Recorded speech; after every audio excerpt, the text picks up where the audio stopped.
Hello mga ka-goods, for today's video, tudloan tamon saan pagbuhat og biko. But before that, please subscribe to my YouTube channel, Goods Vlog. Ayan. Prepare mo og mga ingredients mga ka-goods. Tapos, mog lubi, magkagod og lubi, palit og pilit. Tapos, pagkahuman og kagod, kumutan para mogawas ang yang duga. Nga mao niya atong gamiton pag biko. Tapos, atong salaon. Pagka magsala, painito na to ang kawa. Tapos magbuhat ta daan og lunok para pang toppings na to sa biko niya mga ka-goods. Pagka man mga ka-goods, lunod na nato ang tuno. Pero dili na to hotdon og lunod. Ay para sa tong latik ang uban. Gamay lang mga ka-goods. Yan, kabot-kabuton lang mo mga ka-goods. Hantod mo, hubas, og mahimo siyang lunok. Ana, kabot-kabuton, permi, kabot-kabuton.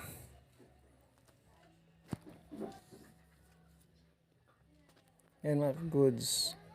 Hantod, mahimo siyang lunok. Mana ni mga ka-goods, oh. Nag-start, naghimog lunok. Hantod, mahimo siyang brown. Ma-brown na aron kadugayan mga ka-goods. Na mga ka-goods, na brown na. Katod-taod na mga ka-goods, ato nang haunon.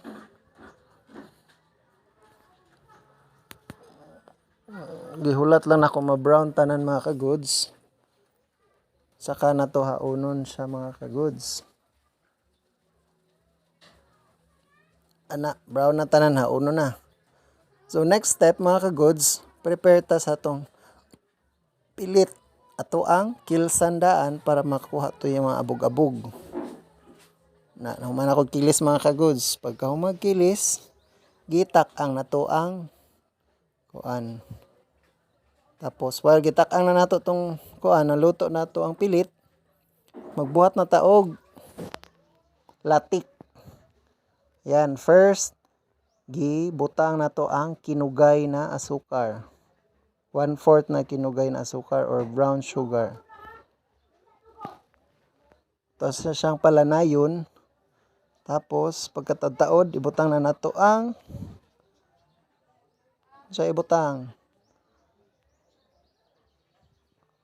tuno.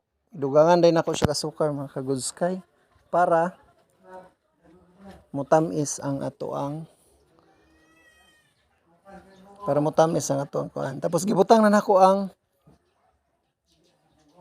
ang tuno mga ka-goods para mahimo siyang latik. Bali 1/4 na kinugay na asukar o 1/4 na katong dili kinugay na asukar. Yan mga ka-goods, kabot-kabuton dyan ni mga ka-goods. Hantod mahimo siyang latik. Kay kung dili mo kabuton, muapaw, mausik ang imuhang latik. Kay mura siyag magbula-bula. Manang dili dyan siya biyaan, kailangan kabuton. Hantod mo, sticky na siya mga ka-goods, mahimo na siyang brown. Sticky na siya. Na kabot-kabuton jud siya hangtod sa mahimo na siyang latik ug sticky na. Yan mga ka-goods, sticky na siya mga ka-goods. Og ilunod na nato ang kuan pagkahuman og sticky. Mas sticky na siya, ilunod na nato ang atong nilungag na pilit. Nga mga ka-goods, ilunod tapos kay gamay man ang atong karahay mga ka-goods. Ato ang i-transfer gitransfer na ko diri sa rice cooker mga ka-goods. Kay dili siya kasya sa karahay.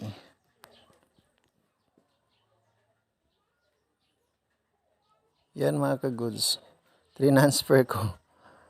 Yun tuloy yung ilalim, hindi siya hindi nahalo masyado. Tsaka binalik ko doon sa i-cambio na ko itong mga kuan, ang karahay og ang itak-ang na kog balik ang naka rice cooker na nabiko.